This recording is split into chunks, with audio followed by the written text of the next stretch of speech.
हो, जागा वाटप करताना उशीर झाला, त्याच्यामुळे विधानसभेत फटका बसला असं वाटतंय का? नाही, विधानसभेला फटका बसण्याचे अनेक कारणं असले तरी हे पण कारण नक्कीच आहे. 20 दिवस आम्ही जागेंचा घोर ठेवला. नाना पटोले आणि संजय राऊत हे दोन प्रमुख नेते त्या ठिकाणी होते, त्यामध्ये आम्ही होतो. परंतु जागा वाटपाचा तिळा जर 2 दिवसात संपला असता तर 18 दिवस आम्हाला प्रचारासाठी आणि प्लॅनिंगसाठी उपयोगी पडले असते. आम्ही कुठलंही प्लॅनिंग करू शकलो नाही. आम्हाला कुठलंही प्लॅनिंग करता आलं नाही. आम्हाला निवडणुकीसाठी तीनही पक्षाला संयुक्त कार्यक्रम आखता आला नाही. हे अनेक कारणं झाली. त्यामुळं मला वाटतं हे एक मुख्य कारण आहे की जागा वाटपांचा घोळ आणि घालवलेला वेळ याचाही फटका नक्की बसलेला आहे. हो, सर, हे थांबणार आहे. याच्यात शंका येते का काय, असं वाटतंय का ह्या सगळ्या जागा वाटपाच्या याच्यात? नाही, मी म्हणतो ना, खरं म्हणजे कदाचित प्लॅनिंग आहे का? इतका वाढवलेला, इतके जो वेळ वाया घालवला.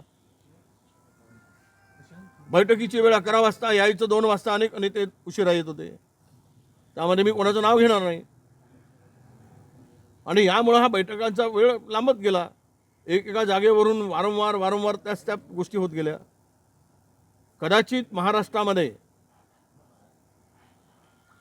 ही जर महाविकास आघाडीची जागेचा घोड 2 दिवसात संपला असता तर आम्हाला, कारण 20 दिवस या जागा वाटपामध्ये आमचे पूर्ण गेले, तर आम्हाला त्याचा नक्की फायदा झाला असता. परंतु यामध्ये वेळ घालवण्यामध्ये कुठं काही षडयंत्र प्लॅनिंग होतं का अशी शंका घेण्यास हरकत नाही. हो, थँक्यू भाऊ. नाना पटोले खापर फोडले का? नाना पटोले आणि माझा काय तुमचा वाद सुरू होता जागा वाटपाच्या नक्कीच वेळेस. नक्कीच वाद सुरू होता. वाद म्हणजे त्या पद्धतीचा वाद नव्हता. काँग्रेसला जास्त जागा हव्या होत्या आणि काँग्रेसला सगळ्यात कमी जागा मिळाल्या, म्हणजे जिंकून आल्या.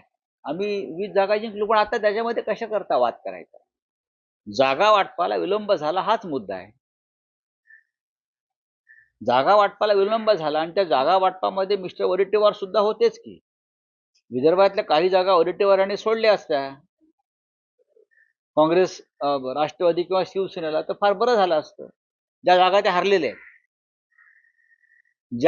हरलेले आहेत, आत्ता या क्षणी, उदाहरणार्थ चंद्रपूरची एक जागा आहे, मला मतदारसंघ आठवतो, किशोर जोरगेवार या पक्ष आमदार होते. ते राष्ट्रवादी काँग्रेस पक्षाकडून शरद पवारांच्या लढायला तयार होते. त्यांनी तसं पत्र दिलं.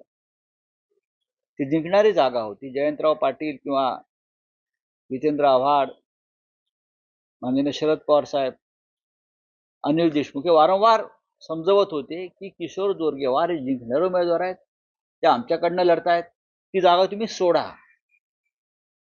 पण त्या जागेवरती 17 दिवस घोळ घातला, हे मी आत्ता सांगतो तुम्हाला. आणि ती जागा शेवटी राष्ट्रवादी काँग्रेसला मिळाली नाही आणि किशोर जोरगेवार भाजपात गेले आणि जिंकून आले.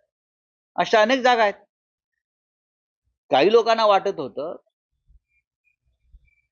की आता फक्त आम्हीच जिंकू, आम्हाला जास्त जागा मिळायला पाहिजेत, देशातलं वातावरण बदललं आहे, वगैरे वगैरे वगैरे. पण आमचं असं म्हणणं होतं, आपण एकत्र काळजीपूर्वक लढलं पाहिजे. समोर आव्हान मोठं आहे. लोकसभा निवडणुकीतला विजय वेगळा आहे, त्यानंतर लोकसभा निवडणुकीतल्या आपल्या विजयानंतर समोरचा जो सत्ताधारी पक्ष आहे तो सावध झालेला आहे. त्याच्यामुळे आपल्याला जागा वाटपामध्ये आमचं तुमचं न करता एकत्रित आपण जागा लढू. आणि याला सगळेच जबाबदार आहेत.